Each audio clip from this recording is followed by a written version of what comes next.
Let's break this down nice and simple, but with the science that actually matters. Progressive overload isn't some catchy gym cliche. It's the single most important driver of muscle growth. Your body is a highly adaptive machine. It's wired to survive, not to get jacked for the beach. So if you keep giving it the same training stress over and over, it has zero reason to build more muscle. Progressive overload forces that adaptation. Here's the big picture. Every time you train with a slightly heavier load, add a rep, improve your range of motion, or increase total training volume, you're telling your muscles, hey, what we did last week isn't enough anymore. Your body responds by upgrading its systems, stronger muscle fibers, better neural efficiency, more connective tissue resilience. Without that increasing challenge, you're basically just rehearsing what you can already do. Now, the trick isn't just lift heavier every session. It's strategic. You can add stress by small increments in weight, more reps at the same weight, slowing the tempo, or improving technique to hit the target muscle harder. You also need to recover sleep, nutrition, deloads, because the growth happens between sessions, not during them. If you push progressive overload without recovery, you just dig a deeper hole your body can't fill. Think of training like writing a story. Each week you add a sentence.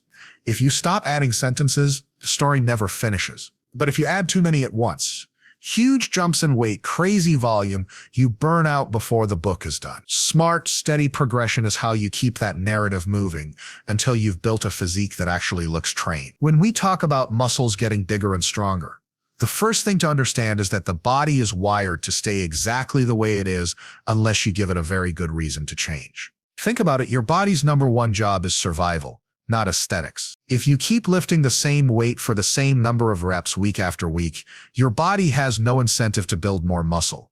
It's already capable of handling that exact stress. Why would it spend energy, nutrients, and recovery resources to create more tissue when the current level of tissue can already get the job done? That's where the principle of progressive overload comes in. And it's not just a nice idea from some old school lifter. It's a fundamental rule of biology. Muscle fibers grow as an adaptive response to stress that exceeds what they're used to. Every rep you perform is a signal. When that signal is strong enough to threaten the current status quo, the body says, all right, if this keeps happening, we need to upgrade. The upgrade is bigger, thicker muscle fibers, more contractile proteins, improved energy systems, and stronger connective tissue. But that only happens if the stress of training actually pushes beyond the old limits. If you repeat a workout your body has already mastered, the signal is basically static, it's just noise. Nothing new, nothing to respond to. Now, overload isn't just about piling on weight in some reckless chase for ego lifts. It's about making sure the stimulus keeps moving forward in any way that demands adaptation. That could mean adding a small amount of weight to the bar. It could mean squeezing out an extra rep with the same weight. It could even mean performing the same set of reps and load, but doing it with a slightly slower, more controlled tempo, or a fuller range of motion that forces the target muscle to work harder. Each of these is a form of progressive overload because each increases the challenge compared to what your body has already adapted to. Imagine running the same mile at the same pace every day. After a few weeks, your cardiovascular system adjusts, and suddenly it feels easy. Keep doing it, and you maintain but don't improve. Strength training is no different. If you bench press 35 pounds for 3 sets of 10 and never move beyond that, you're just rehearsing what your muscles can already handle. You might get better at doing those exact sets, but the raw stimulus for growth plateaus. Real progress requires that you keep nudging the difficulty upward, so your body says, we're not ready for this. We'd better upgrade. What's interesting is that the body's adaptation doesn't happen in the gym. In the gym, you're causing microscopic damage, tiny tears in the muscle fibers, depletion of stored glycogen, stress to the nervous system. The actual building happens afterward, during recovery, when your body uses protein, carbohydrates, and rest to repair and strengthen the tissue.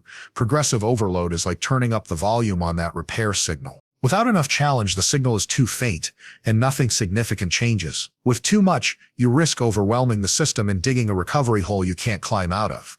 The sweet spot is progressive, gradual, deliberate, sustainable. Think about it in terms of skill practice. If you're learning to play the guitar, and you only ever practice the same 3 chords, you get really good at those chords, but never become a better musician. To improve, you need to try new songs. Harder chords, faster tempos. Each small stretch of difficulty forces your brain and fingers to adapt. Muscles operate under the same rule. They need a challenge that is uncomfortable enough to demand growth, but not so overwhelming that it leads to injury or burnout. This is why people who just go through the motions, same weight, same reps, same everything, can spend years in the gym without looking much different. Their bodies have zero reason to change. They're essentially maintaining. That might be fine if maintenance is the goal, but for growth, you have to push beyond what feels easy. The magic isn't in a secret rep scheme or a fancy exercise variation. The magic is in consistently applying a little more tension, a little more volume, or a little more intensity than before. Over weeks and months, those small increases add up to significant adaptation. So, when we talk about adaptation requiring challenge, we're talking about a universal principle of biology. Stress causes change. Controlled, progressive stress causes positive change. Whether you choose to add 5 pounds to the bar, squeeze out that 11th rep, or slow down your tempo to force the muscle to work harder through its full range, the point is the same. The body only grows when it's forced to do something it couldn't quite handle yesterday. If you respect that principle and apply it consistently, your body has no choice but to respond with bigger, stronger muscles. When people first hear progressive overload, they usually picture throwing extra plates on the bar every single week. Sure, adding weight is a great way to increase stress, but it's far from the only tool you've got. The real beauty of progressive overload is that it's flexible. You can make a workout harder and more stimulating in multiple ways, and understanding those options is huge if you want to keep growing without burning out or stalling. The goal isn't to chase numbers for the sake of ego, it's to challenge the muscles so they adapt, and there's more than one road to that destination. Let's start with the obvious, adding load. If you can squat 200 pounds for 8 reps today, and you work up to 210 pounds for 8 reps over the next couple of weeks, that's progressive overload. But what happens when you hit a point where adding weight every session just isn't possible without turning your form into a circus act? That's where the other methods come in. You can add reps with the same weight. If last week you benched 85 for 3 sets of 8, and this week you do 3 sets of 9, you've created more total work. That's a clear signal to your muscles that they need to get stronger and bigger to handle the higher demand. Volume is another lever. Total volume is simply sets times reps times weight. If you can't increase the load or reps, maybe you add an extra set. Going from 3 sets to 4 at the same weight and reps raises the total training volume, and that absolutely counts as overload. Over time, increasing volume like this within reason has been shown to be one of the most powerful drivers of hypertrophy. The key is not to add so much that recovery becomes impossible. A single extra set here and there, across weeks and months, accumulates into a mountain of extra stimulus that your body adapts to by growing. Technique is a sneaky but incredibly effective method of overload. Let's say you're doing lat pull-downs, and you usually let your torso swing back and shorten the range. Clean that up, stay upright, pull your elbows lower, hold the contraction for a second, and suddenly the same weight feels way harder. You haven't added a pound, but you've increased the challenge to the target muscle. That's overload. Similarly, increasing range of motion is another big one. Deep squats instead of half squats, full chest stretch on dumbbell presses instead of stopping short. Greater range forces the muscle fibers to work harder through more of their potential length, which is a potent growth stimulus. Tempo is a cousin of technique. Slowing down the eccentric or lowering phase forces your muscles to resist tension for a longer time. If you normally lower the bar in 1 second and you stretch it to 3, that extra time under tension is a legitimate increase in stimulus. It's not just making it feel harder, it actually drives adaptation. You could even manipulate pauses. Adding a 1-second pause at the bottom of a squat removes the rebound effect and forces pure muscle control. Again, same weight, but significantly greater challenge. Another subtle way to overload is to reduce rest times between sets while keeping the same reps and weight. This increases density, meaning more work in less time. Your muscles and cardiovascular system have to work harder to recover, which is another stress they need to adapt to. You don't want to slash rest so much that you ruin form or can't hit your target reps, but occasionally tightening the rest period is an effective progression strategy. Why bother with all these variations? Because your body is adaptive in more ways than one. If the only form of progression you ever use is adding weight, you eventually hit a wall. Your joints, connective tissues, and nervous system can't keep up with infinite jumps in load. Plus, some exercises like lateral raises or curls just don't lend themselves to big weight jumps. If the smallest dumbbell increment at your gym is 5 pounds, adding that might be a 20% increase, which is massive for a small muscle group. In those cases, more reps, slower tempo, or stricter technique are smarter ways to continue overloading without risking injury. Think of progressive overload as a toolbox. The weight on the bar is the hammer. It's powerful, but you don't build a whole house with just a hammer. Sometimes you need a screwdriver or a wrench. Adding reps, sets, range of motion, or improving form are those other tools. They let you keep building muscle even when the hammer alone isn't enough. Smart lifters rotate these methods based on the exercise, their current recovery capacity, and their goals. Here's the real kicker. All these methods work because they share the same underlying principle: making the muscle work harder than it did last time. Whether that's more mechanical tension from heavier weight, more metabolic stress from higher volume, or more muscle fiber recruitment from deeper range and better technique, the outcome is the same. You create a stimulus that's just a bit beyond what your body is currently used to. That's what sparks adaptation. So when you think about progressive overload, stop fixating on chasing heavier and heavier numbers every week. Instead, think about progress in a broader sense. Can you do another rep with solid form? Can you add a set without wrecking recovery? Can you slow down and control the weight more precisely? Every one of those is a step forward. And if you stack enough of those steps over weeks and months, you'll end up with more muscle and strength than you imagined, all without the burnout or frustration that comes from trying to add weight at any cost. Here's something that often gets overlooked when people talk about progressive overload. Muscles don't grow in the gym. They grow when you recover from what you did in the gym. Training is just the spark. Recovery is the building process. If you push progressive overload without giving your body the resources and time it needs to actually adapt, you're not just spinning your wheels, you're digging yourself into a hole that gets harder and harder to climb out of. That's why recovery isn't a side note, it's a central piece of the puzzle. Think about what's really happening during a hard workout. You create microscopic tears in muscle fibers, you deplete glycogen, you stress the nervous system, and you elevate all kinds of hormones that signal we've been challenged. That's good, it's the point. But it's also a form of controlled damage. If you never let that damage heal and rebuild stronger, you're just stacking more stress on top of stress.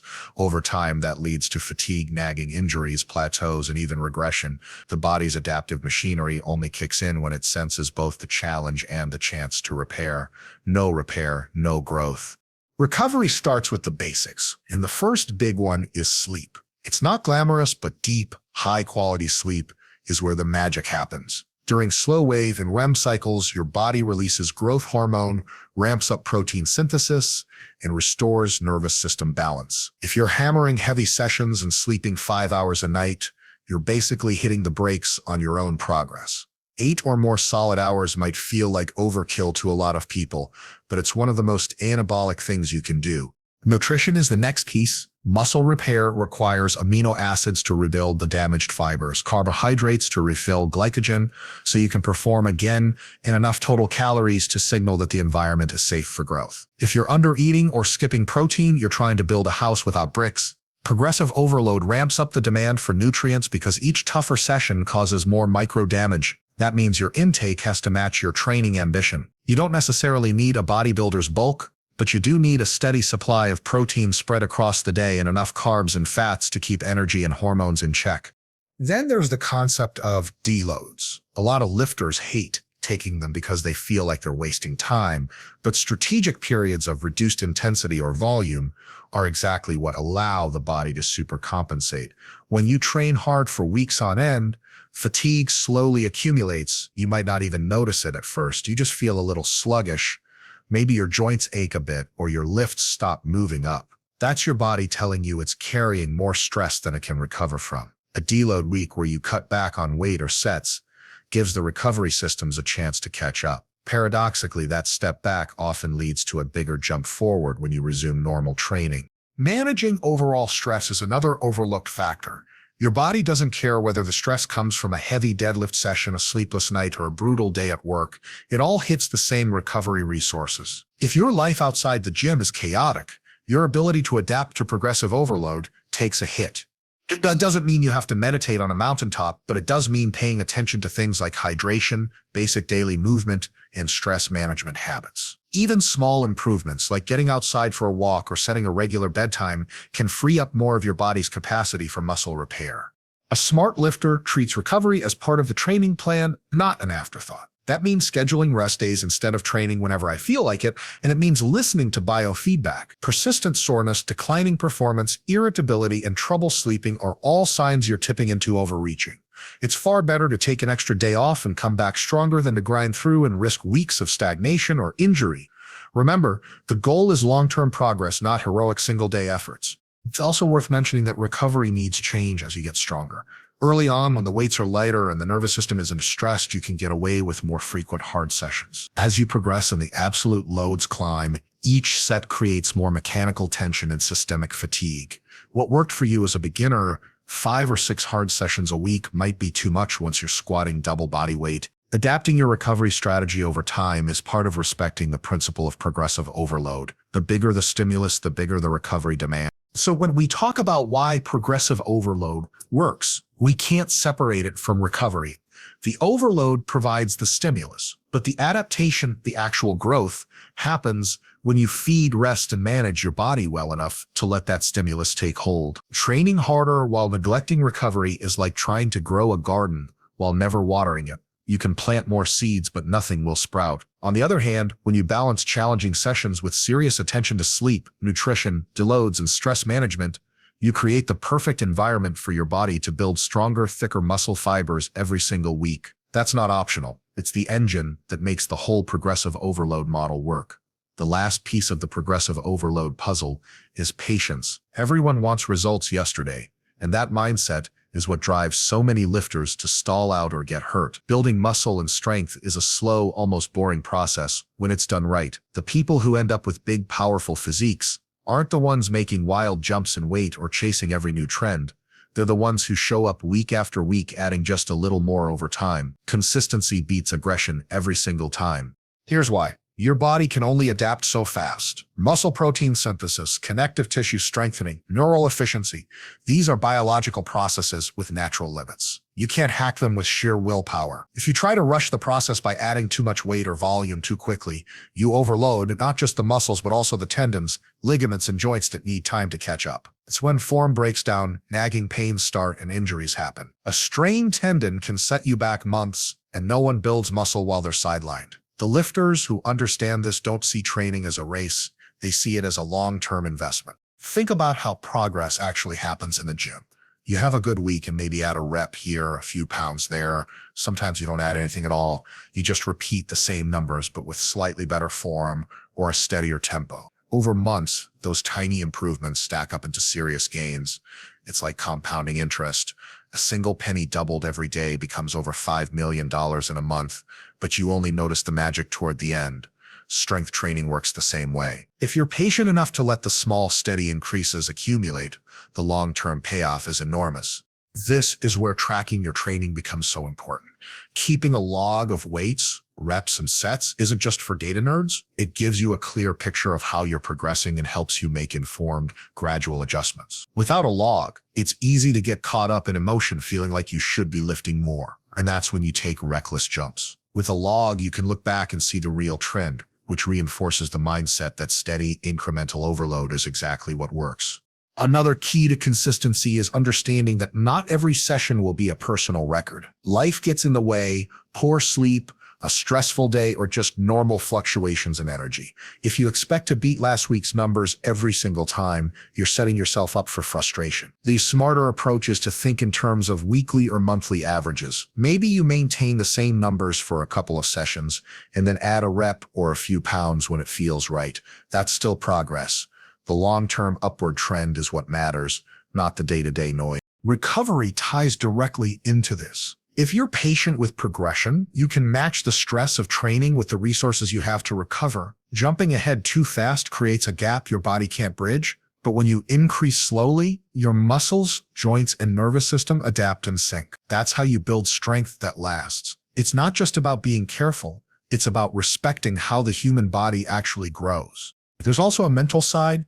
Training for years requires motivation, and nothing kills motivation faster than chronic pain, burnout, or feeling like you're failing every session. By focusing on small wins, an extra rep, slightly cleaner form, you give yourself a steady stream of success to build on. That psychological momentum keeps you coming back, And over time, that consistency is what creates the biggest changes. The most impressive physiques you see in the gym are usually the result of a decade or more of steady, methodical training. There's no shortcut to that.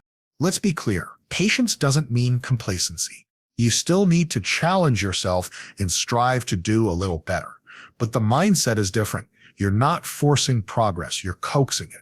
You're giving your body a clear signal to adapt and then waiting for that adaptation to happen. That might mean adding 5 pounds to the bar every few weeks instead of every workout, or increasing volume gradually over months. It's still progressive overload, just applied in a way that respects biology and sets you up for the long haul. Think of it like building a skyscraper. You can rush the first few floors and make it look tall quickly, but if the foundation isn't solid, the whole thing collapses when you try to go higher. Slow, deliberate construction might look unimpressive at first, but it's the only way to build something that stands the test of time. Your training is no different.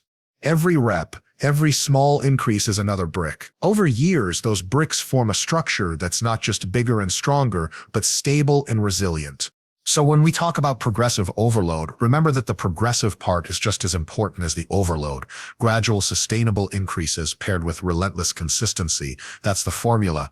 Anyone can train hard for a month. The people who transform their bodies are the ones who train smart for years. Stay patient, keep records, recover well, and let the process unfold.